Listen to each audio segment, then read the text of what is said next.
Toyota vs BYD. කවුද ඉස්සරහින් ඉන්නේ?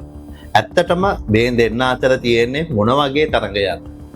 Toyota කියන්නේ දශක ගාණක් තිස්සේ මෝටර් රථ කර්මාන්තයේ ඉහළින්ම තියෙන සන්නාමයක්. සරලවම කිව්වොත් අවුරුදු ගාණක ලොකු ඉතිහාසයක් තියෙන ගැසලින් සහ හයිබ්‍රිඩ් වාහන නිෂ්පාදනයේ ඉදිරියෙන්ම ඉන්න සමාගමක්. අනිත් පැත්තෙන් BYD ගත්තොත් මුලින්ම මොබයිල් ෆෝන් බැටරි වලින් පටන්ගෙන මේ වෙද්දී ලෝකයේ තියෙන විශාලතම EV නිෂ්පාදන සමාගමක් බවට පත් වුණු සමාගමක්. මේක අපේ ලෝකයේ පිළිබඳ අන්තරාවලෝකනයක්. අපි ගැන පොඩියට ස්වයං විවේචනයක්. ඉතින් මේ වීඩියෝ එක Toyota සහ BYD අතර තියෙන අන්න ඒ සීතල යුද්ධය ගැනයි. අපි කලින් කතා කරපු BYD vs Tesla වීඩියෝ එකෙන් අපි කතා කළේ EV මාකට් එක ඇතුලේ BYD ලා Tesla වලට දුන්නු කම්පිටිෂන් එක ගැනනේ.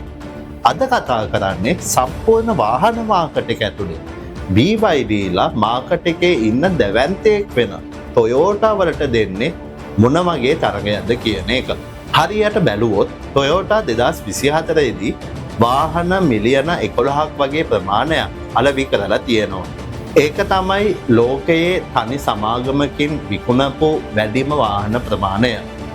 ඒත් BYD ලා විකුණලා තියෙන්නේ මිලියන 3ක් වගේ ප්‍රමාණයක් විතරයි. සාමාන්‍යයෙන් උඩින් බැලුවම නම් පේන්න තියෙන්නේ BYD ලා වලට Toyota කම්පැනි එකත් එක්ක තරඟ කරන්න කියා හිතන්නවත් බෑ වගේ. හැබැයි ඒක එහෙම නෙමෙයි. Toyota මිලියන 11ක් විකුණන්නේ ගැසලින් හයිබ්‍රිඩ් වාහන. හැබැයි BYD ලා මිලියන 3ක් විකුණලා තියෙන්නේ fully electric plug-in hybrid වාහන. ඉතින් අන්න එතනින් තමයි අපි මේ තරඟේ පටන් ගන්නෙ. අපි හැමෝම දන්න දෙයක් තමයි අනාගත ලෝකයේ වාහන ඉල්ලුමෙන් වැඩි ප්‍රමාණයක් පුරවන්නේ EV කියන එක. ඉතින් මේ වගේ තත්ත්වයක් උඩ අලුතෙන් වාහන නිෂ්පාදනයට ආපු සමාගමක් අවුරුද්දකට ඒ ජාතියේ වාහන මිලියන 3ක් විකුණනවා කියන එක ලෝකයේ මේ වෙද්දී තියෙන ඕනම වාහන සමාගමකට අනාගතයේ අභියෝගයක් කරන්න පුළුවන් තරම් ලොකු ප්‍රමාණයක්. අලුතෙන් වාහන නිෂ්පාදනය ආරම්භ කළා කියලා කියන්නේ හේතුව තමයි BYD ලා නැත්නම් Build Your Dreams කියන සමාගම 1995 දී මුලින් පටන් ගත්තේ බැටරි නිෂ්පාදන සමාගමක් විදියට. එයාලා වාහන වැඩේට අත ගැහුවේ ගොඩක් මෑත කාලයේදී. හැබැයි අපි කලින් කරපු BYD vs Tesla වීඩියෝ එක බැලුවා නම් ඔයාලට මතක ඇති මේ පොඩි කාලය ඇතුළත EV මාකට් එක සම්පූර්ණයෙන්ම අල්ලගෙන හිටපු Tesla සමාගමත් පරද්දලා ඉස්සරහට එන්න BYD සමාගමට පුළුවන් වෙලා තියෙනවා.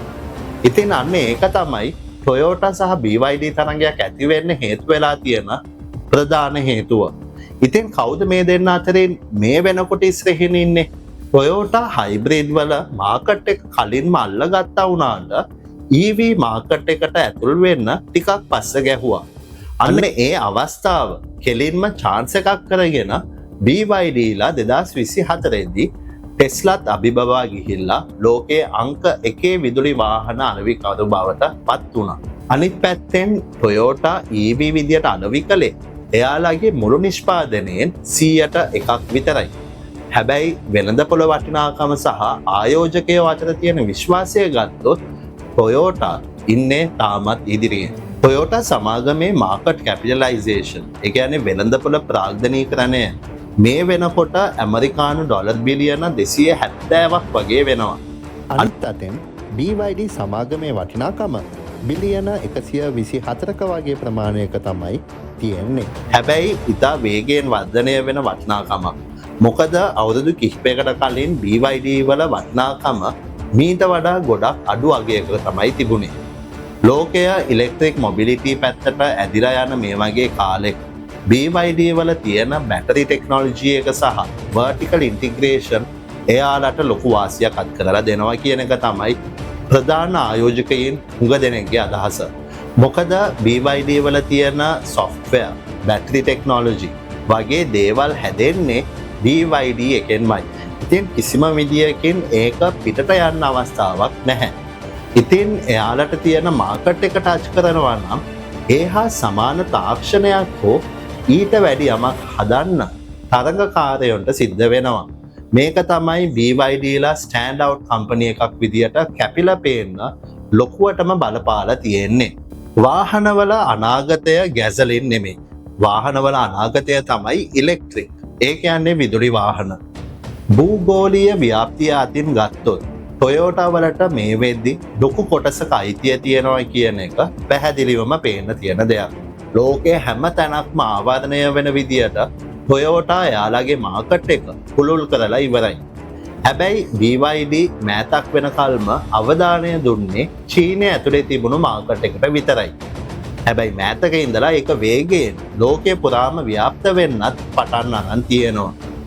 BYD දැන් යුරෝපය, ඔස්ට්‍රේලියාව, අග්නිදිග ආසියාව සහ ලතින් ඇමරිකාව දක්වාම ශ්‍රී ලංකාව දක්වා වුණත් ව්‍යාප්ත වෙන ගමනුයි තියෙන්නේ. ඉතින් මේ තරගය ඇතුලේ දිනන්නේ කවුද කියන එක හරියටම බලාගන්න ඕන නම් අපිට තව කාලයක් බලාගෙන ඉන්න වෙනවා. වර්තමානය ගත්තොත් නම් කතා කරන්න දෙයක් නෑ.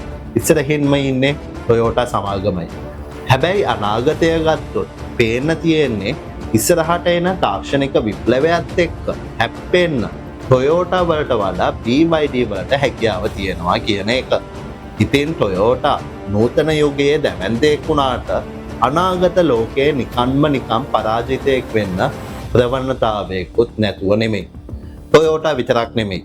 අලුත් ටෙක්නොලොජි එකට හැඩ ගැහෙන්න බැරි ඕනෑම කෙනෙකුට වෙන්නේ අන්න ඒ දේම තමයි. එහෙනම් ආපහු මේ වගේ කාලීන මාතෘකාවක් එක හම්බ වෙනකම් අපිව සබ්ස්ක්‍රයිබ් කරන්නත් අමතක කරන්න එපා. අපි තවත් එක් අන්තරාවලෝකනයකින් හමු වෙමු.